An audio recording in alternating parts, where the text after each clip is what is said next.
Esta mañana me preguntaba, ¿qué es lo que nos hace distinto a los demás?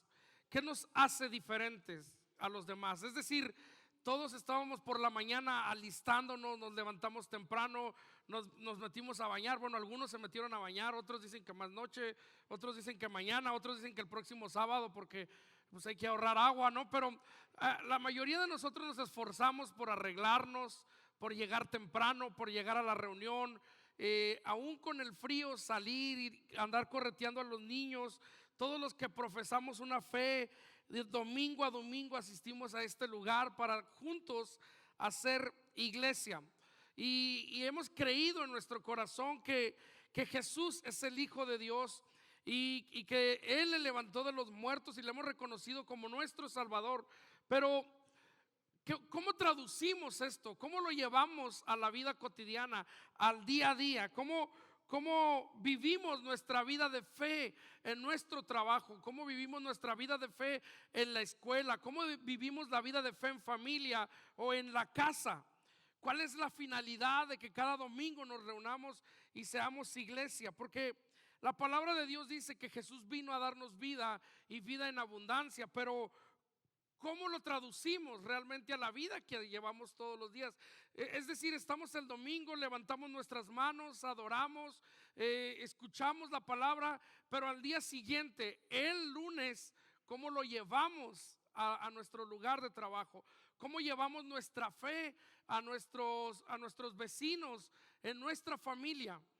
Y precisamente hoy quiero hablarte un poco de eso, del propósito de ser hijo de Dios, del propósito que Dios tiene para nosotros y del propósito de que Dios ha establecido para tu vida y para la mía. Si me acompañas al libro de Proverbios, capítulo 29, verso 18, van a estar ahí en la pantalla los versículos y si quieres anotarlos. Dice: cuando la gente no acepta la dirección divina, se desenfrena, pero el que obedece la ley es alegre. Cuando la gente no acepta la dirección divina, se desenfrena. ¿Por qué nosotros hacemos lo que hacemos? ¿Cuál es la dirección divina? ¿Cómo podemos estar seguros, convencidos de que nuestra vida está siendo guiada, está siendo llevada por una dirección divina, que es Dios quien la está guiando? ¿Cómo? Te voy a cambiar un poco la pregunta. ¿Estás disfrutando la vida cristiana? ¿Estás disfrutando venir a la iglesia? ¿O es una carga venir a la iglesia para ti? Levantarte el lunes y decir: tengo a Cristo en mi vida. ¿Es algo que estás disfrutando? ¿O cómo estás relacionándote con Dios el día de mañana, el lunes, el martes, el miércoles? ¿Cómo llevas a Dios? ¿Cómo permites que Dios te guíe todos los días de tu vida? Y precisamente quiero hablarte del propósito y del destino correcto, porque nuestro enfoque debe de ser que el propósito de Dios para nosotros. Nosotros necesitamos aprender a caminar en la dirección, en la visión correcta. Si queremos terminar en el destino correcto, necesitamos caminar en la visión correcta.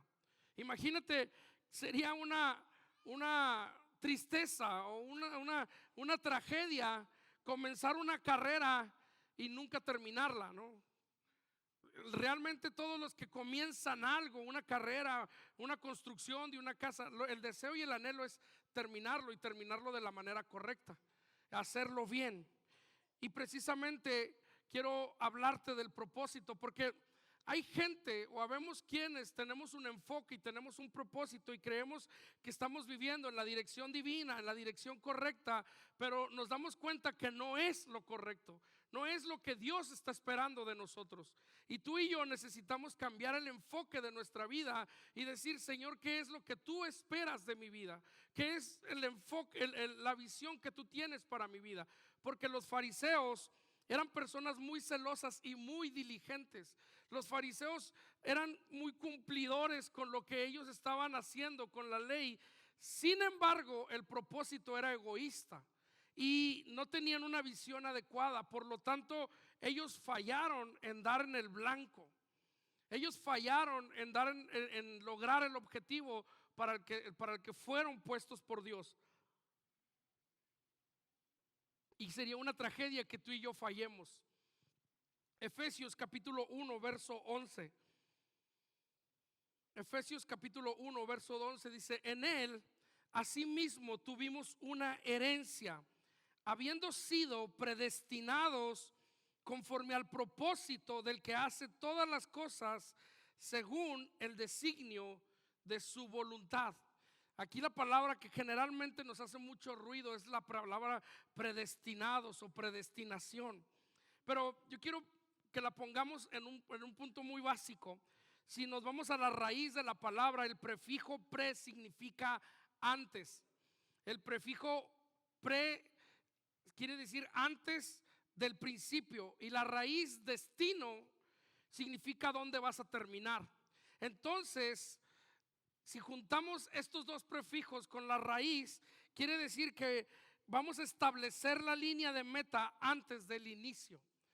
Es decir, tú y yo, antes de comenzar la carrera, Dios ya nos había marcado una línea meta. Ya Dios nos estaba marcando un destino eterno. Dios ya tiene nuestro destino trazado. Y tú y yo tenemos que ocupar nuestra vida en alcanzar el destino que Dios tiene para nosotros. Por eso la palabra dice que tú y yo ya fuimos predestinados antes. Dios nos muestra desde antes que tú y yo ya estábamos, tenemos un destino, tenemos un objetivo y tenemos un propósito. Romanos capítulo 8, verso 28 y 29 dice: y sabemos que a los que aman a Dios, ¿cuántos en este lugar aman a Dios? Entonces dice, todas las cosas les ayudan a bien. Y luego fíjate cómo dice la palabra, dice: esto es a los que conforme a qué, a su propósito, ¿qué más? Son llamados. Porque a los que antes conoció, también les marcó un destino. Los predestinó para que fuesen hechos conforme. Entonces, ¿cuál es el destino que tú y yo tenemos como hijos de Dios? ¿Cuál es la meta? La imagen de Dios. Parecernos cada día más a su primogénito, parecernos cada día más a Jesús. La meta que tú y yo tenemos es que debemos de parecernos más a Jesús, pero no solo en la iglesia. Debemos de parecernos más a Jesús el lunes, el martes, el miércoles, el jueves, en el trabajo. La pregunta, amado, es: ¿cómo vamos? ¿Te pareces más a Jesús cada día? En tu trabajo la gente identifica y dicen: ese cuate es cristiano, no porque lo digas, sino porque tus actitudes demuestran a Cristo. Esa persona es una persona diferente. ¿Por qué? Porque sus actitudes son diferentes, porque refleja a Cristo. Ese es el anhelo de Dios.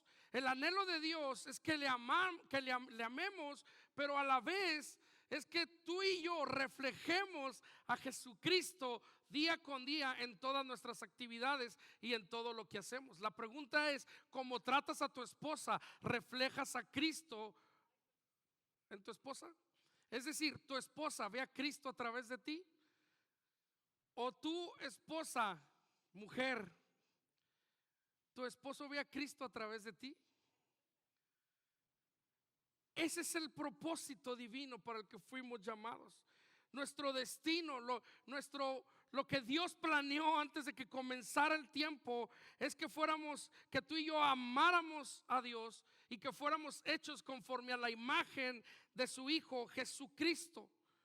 Todo lo que tú y yo hacemos, todo lo que tú y yo hagamos en la iglesia, fuera de la iglesia, en nuestra vida cotidiana, debería de ser hacia esta meta y este fin: parecerme más a Jesús. El propósito número uno de Dios al crearte a ti no es que, escúchame iglesia, no es que pudieras unirte a un equipo de líderes en Vida y Gracia y fuéramos exitosos como iglesia. Ese no fue el propósito de crearte. El propósito de crearte no es que fueras bendecido para que pudieras traer dinero a la iglesia. Ni siquiera ese es el propósito. No es que tú fueras conocido como artista, como alguien que toca un instrumento y lo hace de una manera excelente. Porque hay quienes piensan que su principal propósito es lo que hacen. Pero el principal propósito de nuestra vida, tuya y mía, es reflejar a Cristo en este mundo. Ni siquiera fue sanar a los enfermos. Muchos venimos a la iglesia y queremos: Señor, dame un don espiritual para yo poder sanar por los enfermos y que ellos, poder orar por los enfermos y que ellos puedan ser sanados. Y muchos desgastan sus fuerzas, desgastan su vida buscando el resultado más que el propósito de Dios en su vida. El propósito no es que de Dios de haberte creado es que pudieras rescatar a personas de la calle o liberar a personas de adicciones o ganar inclusive los perdidos para Cristo.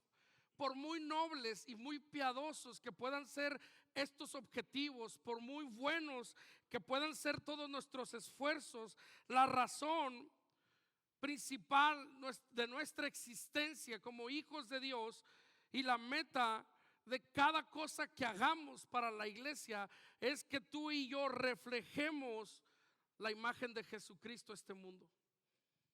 Dios nos ha predestinado para que tú y yo seamos los que reflejen la gloria de Dios en la tierra y que tú y yo cada día nos parezcamos más a Jesucristo. Ese es el principal objetivo. Por eso Pablo decía que Dios, la Biblia dice, fíjate bien cómo lo vamos a ir ligando. La Biblia dice en Juan que Dios es amor, ¿sí o no?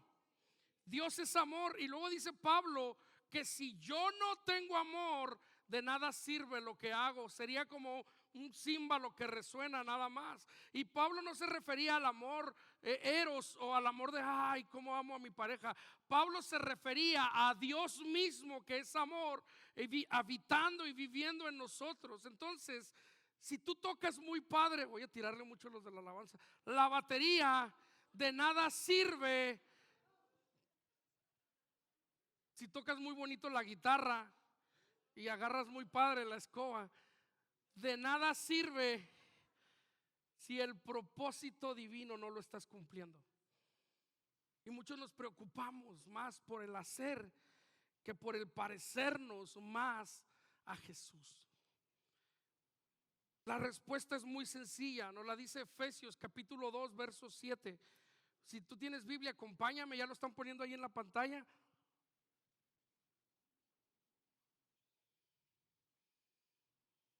El propósito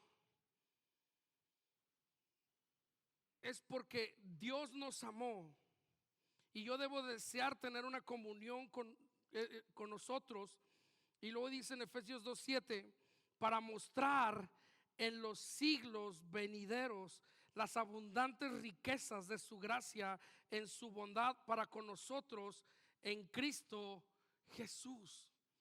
El propósito es que Dios a través de tu vida quiere mostrar a Jesucristo a los demás.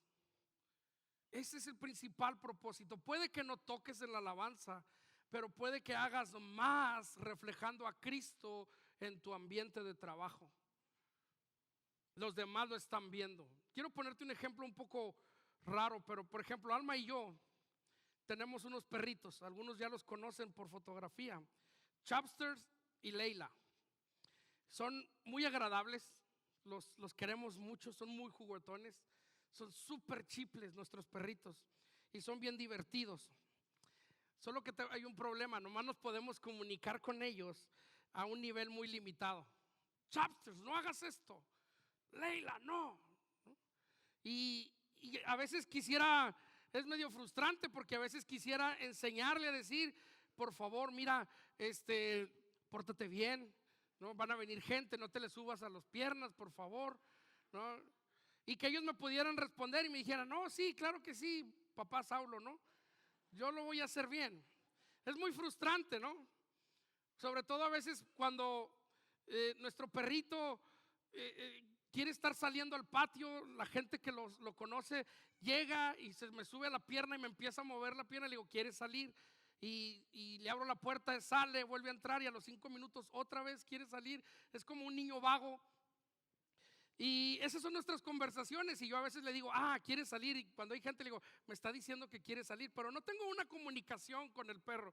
Yo estoy tratando de identificar en un nivel muy básico las necesidades del perro. Y el perro no me contesta, ni cuando le abro la puerta me voltea a ver y me dice, gracias. Si me contesta, pego el grito, ¿no? Salgo corriendo.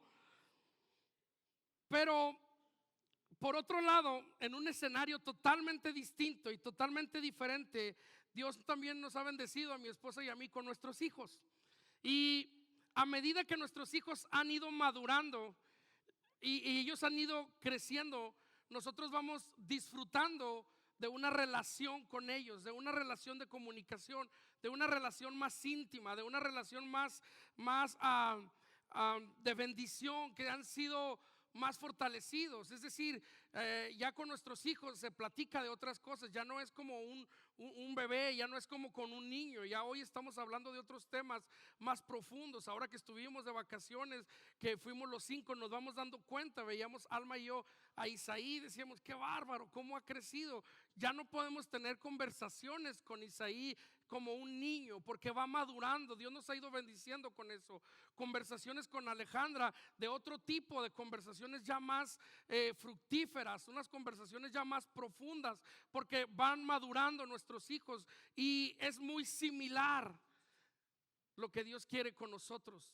Dios no quiere que tengamos una relación como un chapster o con una Leila, así nada más de muévete para allá, muévete para acá, toque aquí, toque allá, sino que esa relación sea una relación mucha más profunda, una relación de hijos, en la que tú puedas crecer con Él, en la que tú puedas involucrar a Dios en tu vida, en la que tú puedas decirle cómo te sientes. Muchos de nosotros no hemos aprendido a llevar a Dios a nuestra vida diaria y preguntarle, Señor, ¿tú cómo ves esto que voy a enfrentar? ¿Cómo te gustaría que yo actuara? ¿Cómo te gustaría que yo viviera? Y es lo que Dios anhela. A través de la Biblia podemos encontrar el anhelo de Dios de tener una relación contigo. Por eso los cristianos decimos que no te estamos ofreciendo una religión, sino una relación con Dios. Pero muchos hemos hecho un abismo en eso, y sí hemos adoptado una religión. Venimos a la iglesia porque tenemos que, porque el pastor nos va a regañar. Es más, todavía algunos le mandamos mensaje al pastor para decirle, pastor, no voy a ir a la iglesia, por favor no me regañe. Y yo me quedo así, digo, pues, ¿y yo quién soy? O sea, tú tienes una relación con Dios, que no solamente el ser parte de una iglesia es una parte importante, pero no es la fundamental. Tú tienes que entender que tu propósito y en lo que Dios quiere y lo que Dios anhela es que tú tengas una relación con Él, una relación más íntima. Por eso Dios nos creó. Él no desea un nivel muy bajo de comunicación contigo. ¿Puedo hacer esto? O sea, perdón por el ejemplo, sé que eso a lo mejor puede ser hasta ofensivo, pero si se sube mi perro al sillón, yo le digo, bájate, y se baja, y se pone atento, y quítate, y se quita. Y muchos de nosotros queremos ese tipo de relación con Dios. Cuando Dios llega, regáñame Dios, no hagas esto, no hagas aquello, no te muevas así, no te muevas de esta manera. Y muchos abrazamos ese tipo de relación con Dios. Queremos que Dios nos hable así. Y luego a veces agarramos al pastor y decimos, pues dígame, pues regáñeme, pues ya. Pues no. Yo le digo a veces a mis hijos, en mi relación, les digo, yo no quiero regañarte, yo quiero explicarte el porqué de esta situación, y puedas entender que si no lo haces de la manera correcta vas a traer una consecuencia a tu vida, y la consecuencia va a ser para tu vida. Y entonces yo lo que quiero es que mis hijos abracen el cuidado de su papá, no porque tengan que, sino porque ellos entienden que papá les ama y quiere lo mejor para ellos. Y eso es lo que Dios anhela en nuestra vida, que tú tengas una relación con Dios, porque sabes que Dios te ama tanto que se despojó de su hijo por amor a ti, que puedas tener esa relación y decir: Señor, lo que hago, lo hago porque entiendo que tú me amas y tienes un propósito para mi vida. Y ese propósito fue desde el principio. Cuando Dios creó al hombre en el huerto, dice la palabra de Dios en el Génesis que Dios caminaba con Adán y tenía con él una comunión, una relación, platicaban. Tú puedes ver el relato del Génesis cuando Dios busca a Adán, se acerca y dice: Adán, ¿dónde estás? Como si todas las mañanas Adán y Dios tuvieran una charla y tuvieran una relación, y eso es lo que Dios quiere que tú y yo la tengamos.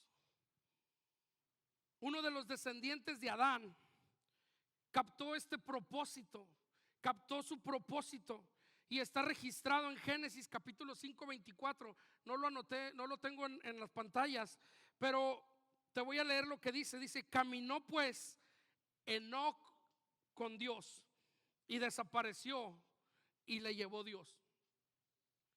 Todo lo que vas a encontrar de Enoc, todo lo que vas a encontrar en la Biblia de Enoc. En Hebreos, cuando habla de los héroes de la fe, Hebreos hace referencia a Enoc. Pero tú no vas a encontrar la historia de Enoc, y Enoc tuvo hijos, y Enoc esto. O sea, lo único que vas a encontrar en la Biblia es que Enoc caminó con Dios. Y eso agradó a Dios. Hebreos dice que el hecho de que Enoc haya caminado con Dios le agradó a Dios. ¿Por qué le agradó a Dios? ¿Por qué Dios se complació en Enoc? ¿Por qué lo pusieron en la Biblia? Fue porque Enoc caminó con Dios y tuvo una estrecha relación con Dios. El propósito de nuestra vida, iglesia, y nuestro objetivo este año tiene que ser caminar con Dios. Que Dios se agrade de nuestro caminar. Todo lo que Dios ha hecho en el pasado, todo lo que Dios está haciendo ahora y todo lo que Dios hará en el futuro en tu vida será con la intención de caminar contigo, de andar contigo. La pregunta es: ¿estás caminando tú con Dios? Todo tiene que enseñarnos a enfocarnos y a ser más como Cristo.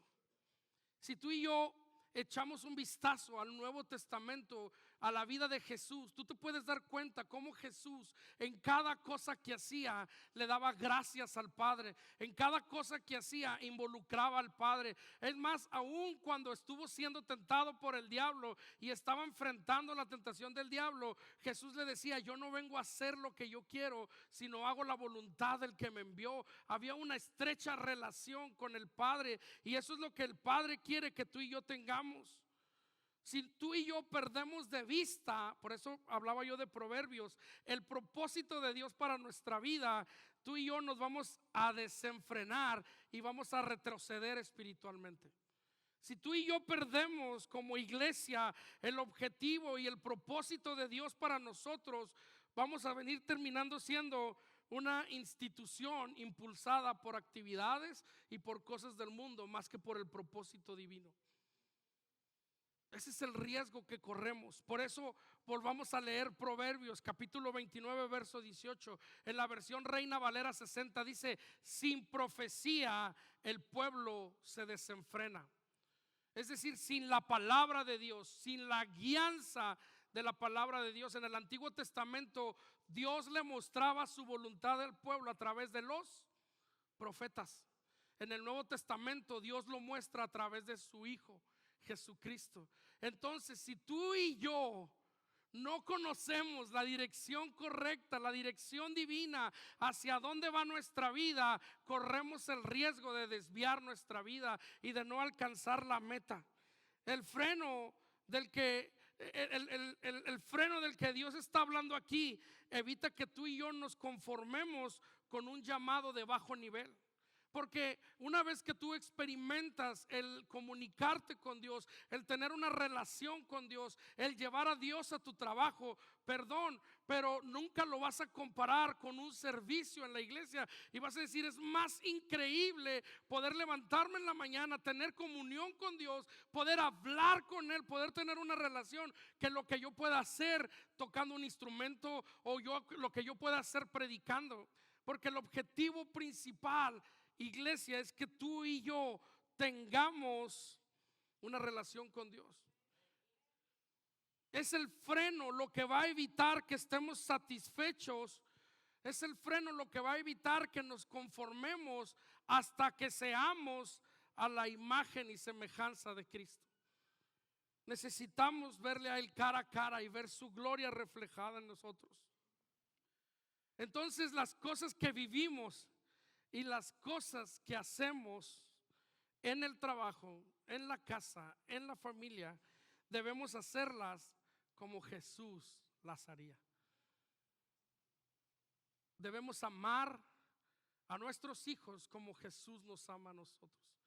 Debemos amar a nuestros padres como Jesús nos ama a nosotros. Debemos desenvolvernos en el trabajo como Jesús se desenvolvería. Es lo que Dios quiere. La Biblia dice que el mundo está esperando la manifestación de los hijos de Dios. ¿Cuál va a ser la manifestación? Vamos todos a reunirnos y vamos a caminar por Avenida Reforma hasta llegar al Zócalo, y vamos a juntar a todos los cristianos de México para manifestarnos. De esa manifestación no lo habla. Vamos a juntarnos ahorita todos y vamos a salir por las calles y vamos a gritar: somos cristianos, y no nos rajamos, ¿no? Porque a veces, iglesia, hacemos tanto escándalo así, pero con nuestra vida predicamos otra cosa totalmente contraria. Y la Biblia dice que el mundo está esperando la manifestación de los hijos de Dios, pero no por marchas, no por gritos, sino por vivir y reflejar a Jesucristo en todas las cosas que hagamos. Ese es el propósito que Dios tiene para tu vida. ¿Están conmigo? Estamos empezando el año y ya empezó pastor con sus cosas. El problema del enfoque a menudo es que siempre llegamos a la iglesia pensando en qué puede hacer Dios por mí. ¿Qué puede hacer Dios por mí? Cuando debería de ser, ¿qué desea Él de mí? ¿Qué quiere, Señor, de mí? ¿Cómo voy a actuar? ¿Cómo voy a hacer? En mi trato con las autoridades, soy corrupto, me brinco la línea, pago mis impuestos, trato de evadir impuestos. Ay, jole. ¿Sabes? El problema es que hay algo que se está metiendo hoy en día en las iglesias, y es el evangelio de la comodidad. Porque el evangelio de la comodidad no hace hincapié de que el llevar una vida como Jesús la llevaría nos va a costar y va a ser mucho esfuerzo. Ese evangelio no está equipando correctamente a los creyentes para ser realmente hijos de Dios, soldados de Dios. Y hay veces que las cosas que se predican nos incomodan, pero es bueno que nos incomoden porque es Dios quien nos está hablando. Muchos el día de hoy experimentan resistencia y dificultad y buscan una ruta de escape. ¿Por qué? Porque no están decididos a enfrentar lo que tenga que venir para poder actuar y caminar conforme a lo que es reflejar a Jesús en su vida. Es decir, cuando tú quieres reflejar a Jesús en tu vida, te va a costar, va a demandar algo de ti. Y este evangelio de la comodidad te va a impedir que tú puedas ver la visión celestial y la visión de Dios, y la vas a transformar por una visión egoísta. Y quiero hablarte rápido de una visión equivocada, porque generalmente cuando tú y yo tenemos una visión equivocada, tomamos decisiones equivocadas. hablamos de querer hacer la voluntad de Dios sin estar dispuestos a realizar aquello que es necesario para encontrar la voluntad de Dios. Abraham y Sara eran, todos lo conocemos la historia, y en un momento en la que Abraham ya era grande de edad, Dios le da una promesa y le dice que iba a tener un hijo a pesar de la edad de Sara y de él mismo también, ya eran grandes de edad. Y cuando pasó el tiempo, Dios le da una promesa a Abraham y le dice: tú vas a tener un hijo.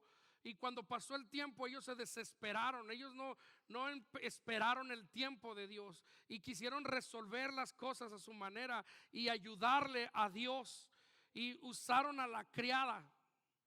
Y entonces para Abraham fue muy fácil cuando la esposa Sara le dice: yo ya no te puedo dar un hijo, pero pues entonces pues ahí está la criada. Usa la criada, y la criada le dio un hijo que fue Ismael. Quizás Abraham pensó que esa era la respuesta de Dios, pero esa no era la respuesta de Dios, porque Dios le quería dar un hijo con Sara a Abraham. Ismael era hijo, sí era hijo, pero no era el hijo de la promesa. Y hasta el día de hoy siguen teniendo problemas. Hasta el día de hoy los árabes dicen que son los hijos del padre Abraham, porque los árabes son descendientes de Ismael y el pueblo de Israel es descendiente de Isaac. Quisieron ayudarle a Dios y terminaron perjudicando el futuro de sus generaciones. Y muchas veces nosotros, si no estamos alineados a la visión de Dios, podemos estar haciendo las cosas con otro enfoque o con el enfoque que no es el correcto. Cuando tú tienes la visión alineada a la visión de Dios, sabes que en la espera se forma el carácter y dices: cuando sea el tiempo de Dios es cuando yo lo voy a hacer. Muchos han preferido a Ismael sobre Isaac porque es la respuesta inmediata, es lo que me da el ministerio inmediato. Muchos en su vida han preferido a Ismael y han tomado decisiones precipitadas y no pensando en lo que Dios tiene y Dios quiere para tu vida. Ismael es un hijo, pero no es Isaac. Ten cuidado, porque el peligro que se corre es que muchas veces abrazamos algo como de Dios, tomando a Ismael en vez de un Isaac. Es decir, en otras palabras, cuidemos no abrazar un sustituto de lo que Dios tiene para nosotros, porque a veces podemos abrazar lo que creemos que es cuando no lo es. Hoy en día muchos cristianos vivimos en los términos de lo que es mejor para mí, lo que me conviene a mí, cuando la visión de Dios no es esa. Dios quiere que tú y yo tengamos la visión del cielo, la visión del Padre. No es que es mejor para mí, es: Señor, ¿qué es lo que tú quieres que yo haga? Porque tu visión es lo mejor para mí. Ser cada día como Jesucristo. Ese debería de ser nuestra meta este año. Esa debería de ser nuestra meta principal: Señor, parecerme más a ti, cambiar más. Entonces, si queremos alinear nuestra visión a la visión de Dios, ¿cómo encontramos su voluntad? ¿Cómo entro a lo que Dios tiene para mi vida? ¿Cómo alineo mi vida a su visión? Mateo capítulo 16, verso 24, es una palabra bien fuerte. Dice: entonces Jesús dijo a sus discípulos: si alguno quiere venir en pos de mí, niéguese a sí mismo, tome su cruz y sígame.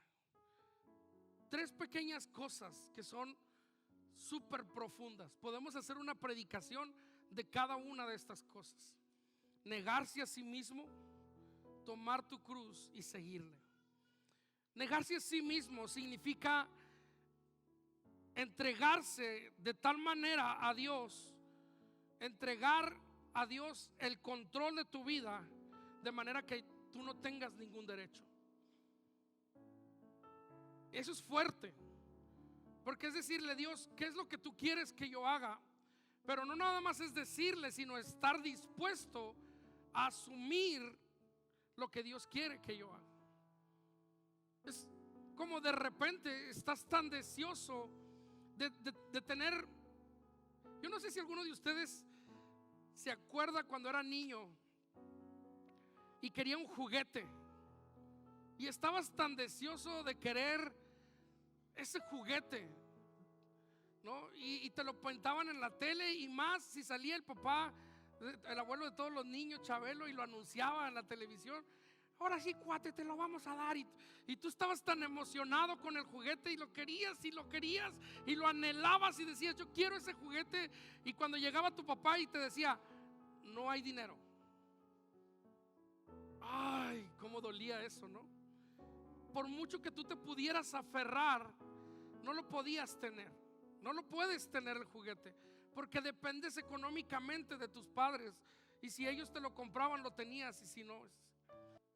Y muchas veces llegamos con Dios y le decimos, Señor, es que yo quiero hacer esto.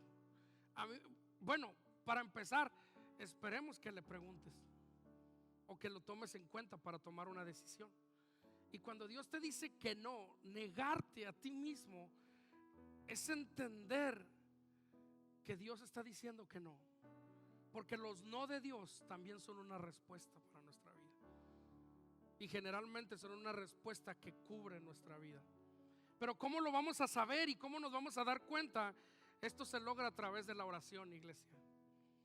La oración es lograr, fíjate, me encantó esta definición. Dice, la oración es lograr la provechosa disciplina que nos permite alcanzar el deleite de escuchar, hablar y meditar en Dios.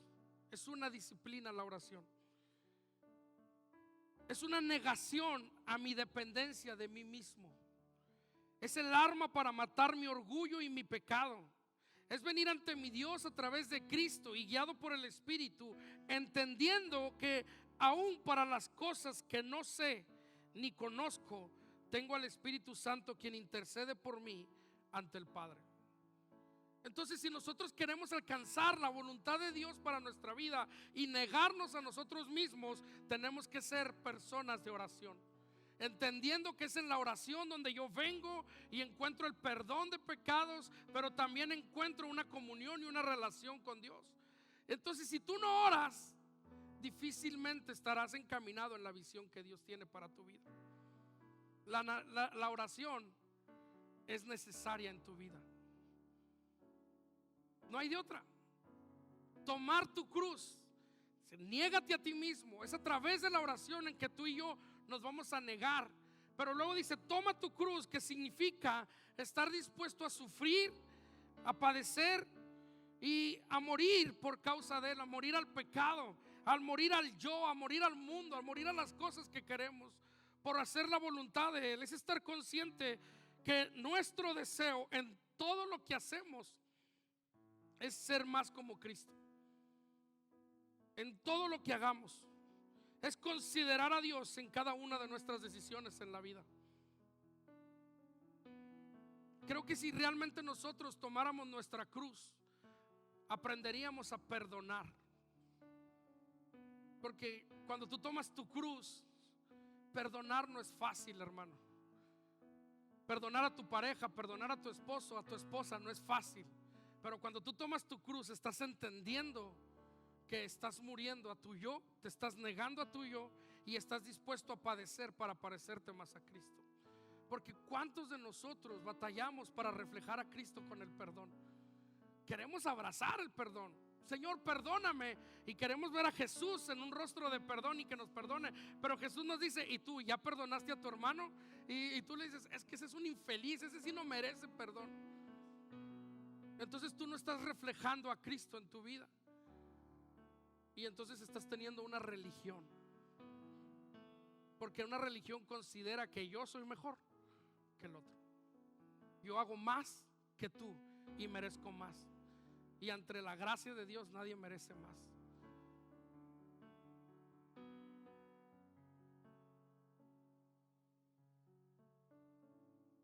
Voy a poner este ejemplo, no lo traigo anotado, pero me estaba acordando mucho cuando de repente hay conflictos en el matrimonio. Y lo que mi esposa y yo hemos llegado a conclusión es que cómo nos cuesta en el conflicto en el matrimonio reflejar a Cristo.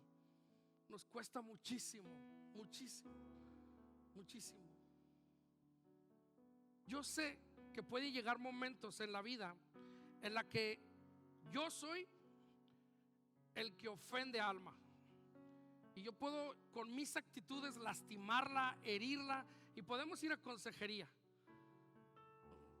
Esta semana hablé con mi pastor y me dice: el martes nos vemos, y ya nomás tragué saliva. Y me dice mi esposa: ¿qué le vas a decir? Le digo: aquí están las cosas. Y el punto número 2 de lo que le quiero decir es mi matrimonio. Yo tengo que rendirle cuentas a mi pastor de mi matrimonio. Y hay momentos en los que yo puedo llegar y ofender y ser grosero y gritar y no enojarme y molestarme. Lo más difícil para Alma en ese momento es reflejar a Cristo, porque es lo que más necesito yo en ese momento. Y a veces hasta decir: te amo, Saúl. Es difícil, ¿sí o no? Pero es lo que más necesitamos en ese momento, el reflejar a Cristo. Ahora vamos a voltear la tortilla. Ella puede ser grosera conmigo, me puede faltar al respeto, me puede decir de muchas cosas, pero entonces, ¿qué voy a hacer yo? Ponerme a la defensiva y decirle: mira, mujer, sométete, ¿no? O abrazarla y mostrarle a Cristo. Eso es lo más difícil en una pareja, porque cada quien quiere jalar para su lado, cada quien quiere jalar para él. Es que yo tengo la razón, y cuando vas a consejería, yo quiero tener la razón. Y si al pastor se le ocurre decir nada, ese pastor no sirve, no da buenos consejos.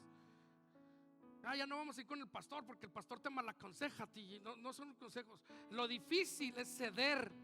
Cuando, imagínate a Cristo, que lo estaban escupiendo en la cruz, que lo estaban vituperando y que lo estaban crucificando por amor a ti y por amor a mí, y que Jesús hubiera dicho: no, sabes que ya estuvo, me voy a bajar de la cruz, porque esto es al contrario, me necesitan de estar dando las gracias y me vienen escupiendo y me vienen gritando. Porque la palabra de Dios es que dice que Cristo decidió humillarse a sí mismo hasta lo sumo, para que tú y yo fuéramos exaltados y reconocidos como hijos de Dios. Y entonces en nuestras actitudes tenemos que reflejar a Dios. Estás perdonando como Dios te perdona. Y por último, 3, seguirle. Negarte a ti mismo, tomar tu cruz y seguirle.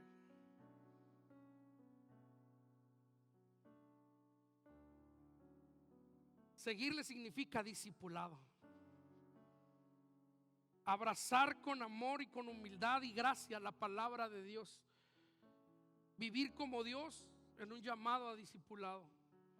No se trata de leer, sino solamente de leer y leer, sino permitir que la palabra entre en mi vida y me transforme. Pero además permitir que alguien más me enseñe. Muchos de nosotros no estamos dispuestos a aprender de otros. No queremos ser discipulados. No queremos ser guiados. No queremos ser instruidos.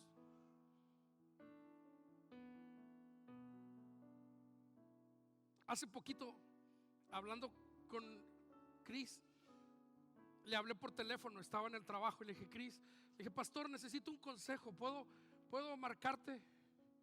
Y me marcó inmediato, me dijo: ¿qué pasó? ¿Cómo estás? Le dije: bien, pero estoy con muchas cosas, he estado orando sobre una decisión que tengo que tomar. Le dije: pero llega un punto en el que lo que tú me digas hago. Le digo: yo ya no quiero tomar la decisión, necesito que tú, como mi pastor, me digas qué es lo que tengo que hacer, y lo que tú me digas voy a hacer. Y entonces me dice: bueno, yo creo que puedes hacer esto, esto y esto. Y me dio un consejo. Y en ese momento le dije: gracias. Y yo volteé con Dios y le dije: Señor, mi corazón descansa, gracias, la decisión está tomada. Pero muchos de nosotros nos cuesta eso. Cuando hablo con mi esposa me dice: ¿cómo te fue? Le dije: vamos a hacer esto. Y ella me dijo: ok, lo vamos a hacer así. Pero a muchos de nosotros nos cuesta llegar y pedir un consejo y que nos digan: es que tienes que hacer esto, y hacerlo. Esa es la parte difícil de ser discípulo. Yo puedo decir: ay, sí, tengo un pastor, pero de nada sirve si yo no obedezco a Dios a través del pastor. Ah, sí, mi pastor, y qué suave y toda la onda, pero sigo haciendo lo que yo quiero. Eso es lo difícil del discipulado, iglesia. aprender a escuchar la palabra de Dios, pero aprender a ser guiado por la palabra de Dios. Y entonces cuando nosotros hagamos esas tres cosas, nosotros como hijos de Dios vamos a saber que vamos a caminar en la visión correcta. Puede pasar el equipo de alabanza. Ahora, como iglesia, mi función como pastor es poner las herramientas como iglesia para que tú puedas encaminarte a la visión divina, para que tú puedas caminar en la visión correcta, para que tú puedas alinear tu vida al propósito de Dios. Y por eso es que estamos, me pones la primera imagen por favor, implementando los sábados de oración. En el mes de enero vamos a estar orando 3 sábados, 11, 18 y 25.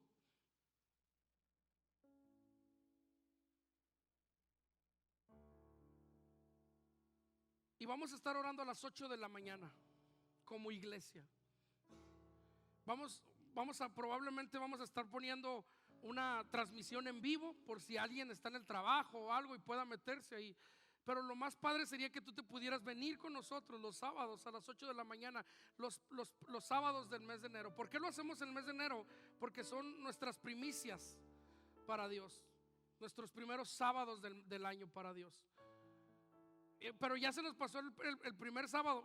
Es que pasamos una velada de oración increíble y que le amanecimos el sábado desde la 1 de la mañana. Empezó a las 10:15, 10:30 la velada de la oración, y cuando menos nos dimos cuenta ya era la 1:30 de la mañana y todos andábamos tan frescos como una lechuga. Pero entonces vamos a seguir orando los próximos sábados.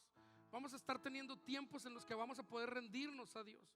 Y como iglesia yo te estoy apoyando en esto. Como iglesia, como pastor, yo tengo que poner estas actividades para que tú puedas meterte y alcanzar la visión divina de Dios. Y no puedas llegar un día y justificarte y decir: no, hombre, ese pastor era bien flojo, nunca nos ponía a hacer nada, en la iglesia nunca hacíamos nada.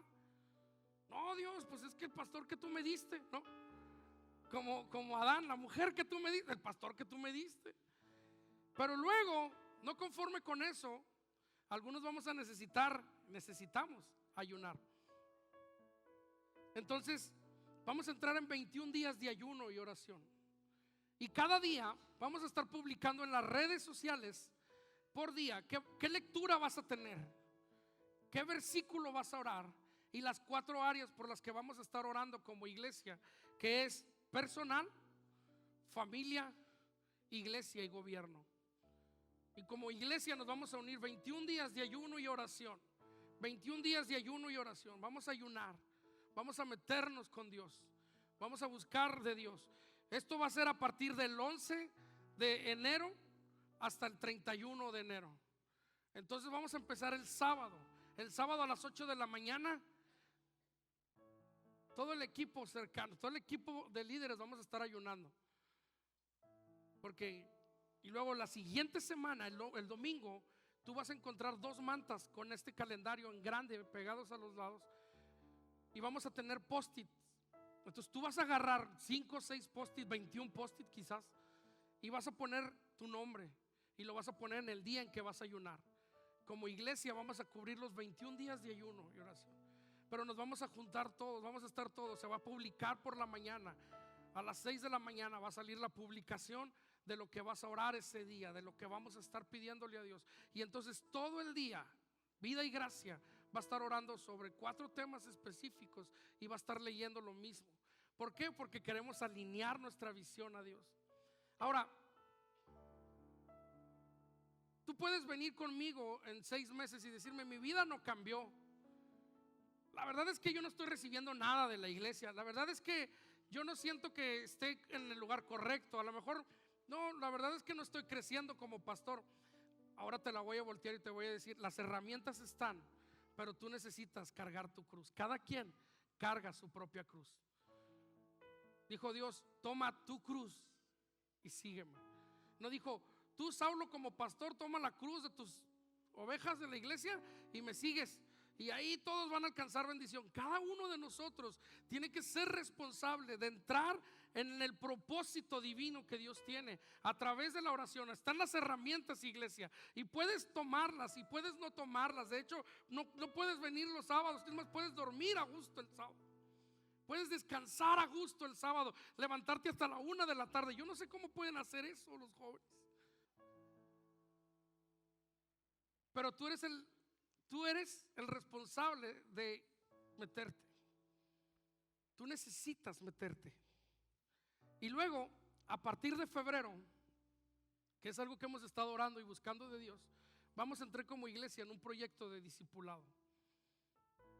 Es un proyecto de discipulado que se va a dividir en 3 áreas.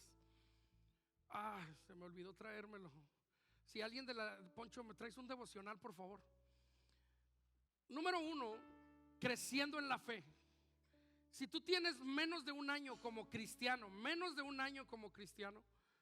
como hijo de Dios, como alguien que profesó en la fe, tú necesitas tomar este discipulado 1 a 1. Tú necesitas, miren lo que ministran al bebé y luego me traen esto. Él ya quiere ser discipulado. Tú necesitas ser discipulado en este discipulado 1 a 1. Si tú tienes menos de un año, este discipulado 1 a 1 te va a enseñar quién es Jesús, qué hizo Jesús por nosotros. Es un libro que significa la obra redentora de Jesús. Hay gente que puede tener 5 años, pero ni siquiera sabe que Jesús se manifestó como hombre, como Dios, como profeta, como maestro. Entonces yo te recomendaría que tú entraras en el discipulado creciendo en la fe, en el discipulado 1 a 1. Pero aquí está el reto, iglesia, porque a veces es bien cómodo, decimos, bueno, aquí estoy en mi casa, vengan y discipúlenme, aquí los espero. No. Tú vas a ser discipulado cuando tú estés siendo parte de un grupo Conexión en la iglesia, porque el que te va a dar el discipulado es el líder del grupo Conexión. Es el líder el que te va a empezar a discipular. Es el líder el que se va a acercar contigo y te va a decir, yo te voy a discipular en el 1 a 1. Pero luego hay gente que ya tiene años en el evangelio, pero necesita fortalecerse en carácter espiritual. Entonces vamos a seguir el devocional Vida en Él. Ese va a ser nuestro manual de discipulado. Cada mes viene una palabra. Ahorita los que estamos llevando el manual el Vida en Él, estamos leyendo el libro de Hebreos, que es un libro bien padre. A mí me encanta. Pero entonces se va a acercar contigo tu discipulador, tu líder de grupo Conexión, y te va a decir, ¿cómo te fue esta semana? ¿Cómo te fueron estos 15 días con tu discipulado? Mira, yo aprendí esto de la palabra, yo aprendí aquello de la Biblia. El principal error, y yo ya les hablé y ya he predicado como iglesia del discipulado, es creer que ya lo sabemos todo y creer que ya nadie nos va a enseñar nada. Pero esto es Biblia. Cuando tú dices ya nadie me va a enseñar nada, tú estás diciendo ya no tengo nada que aprender de la Biblia. Y cuidado, porque hubo uno que pensó así, y dice Jeremías que lo vio caer del cielo como un rayo. Ya saben de quién hablo, ¿eh? Y entonces ahí en la librería van a estar tus discipulados, tus devocionales, para que los vayas leyendo. Son muy prácticos. Nuestros hijos van a ser discipulados por sus padres, y tú le puedes comprar su devocional a tu hijo y leerlo con él. Pero luego vamos a empezar el 16 de febrero. Vamos a iniciar con nuestra escuela Crece, y la escuela para líderes, escuela de líderes. Y son clases. También tenemos ya el manual listo, ya está todo preparado. Si tú quieres crecer, además de llevar tu vida en Él, si tú quieres meterte más e ir más allá, tú vas a poder venir a los cursos Crece. Esos se van a dar en la mañana, el domingo, antes de la reunión.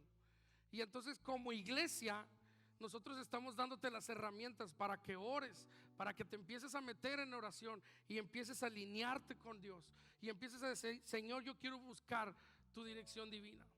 Y es bien importante decirles que Crece, la escuela de líderes, los primeros grupos, porque todos vamos a llevar el 1, los vamos a impartir Alma y yo. Después nos vamos a ir al 2 y vamos a impartir el nivel 2, y dejamos a unos impartiendo el nivel 1. Y luego nos vamos a ir al nivel 3 y vamos a impartirlo Alma y yo. Y luego nos vamos a ir al nivel 4 a impartirlo Alma y yo. ¿Por qué? Porque es necesario que la iglesia conozca el corazón del pastor en estos temas, en cuanto al crecimiento del liderazgo. Entonces, no te estoy diciendo que el discipulado vamos a leer 20 libros, es tu devocional, y con tu devocional te vamos a discipular. Amén. Puedes ponerte de pie, yo con esto estoy terminando.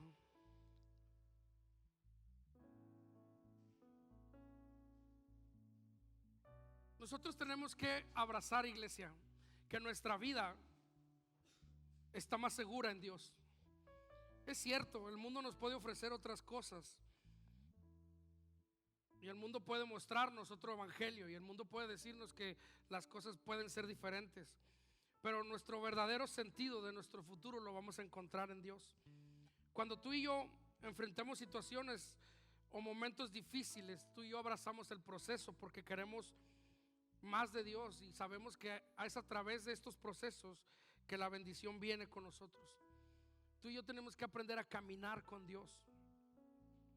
Nuestra vida se debe de caracterizar por la forma en que buscamos de Dios y formamos nuestro carácter, independientemente de lo externo, si tenemos una bendición o si no tenemos una bendición, si recibimos lo que esperamos o no recibimos lo que esperamos. Nuestro carácter está siendo formado. Hoy cantábamos en la alabanza y en la adoración: no quiero nada más, no busco tus bendiciones, no busco otras cosas, sino solo tu presencia, solo a ti. Que tengamos en nosotros el carácter de buscar solo de Dios, buscarlo solo a Él más que sus bendiciones. Que este año tú y yo podamos alinear lo que Dios tiene para nuestra vida al objetivo divino que es Dios, a lo que tiene Dios para nosotros. Que tú y yo podamos decirle: Señor, yo quiero que tú estés conmigo, yo quiero caminar contigo este año, yo quiero que tú camines conmigo, Dios, este año. Yo el otro día veía en un carro una calcamonía que decía: Dios es mi copiloto. Pero yo quiero que este año quitemos a Dios de copiloto y lo pongamos como piloto. Y decir: Señor, tú no eres mi copiloto, tú eres mi piloto. Tú eres el que guía mi vida, tú eres el que me va a marcar el paso, tú eres el que me dice hacia dónde voy.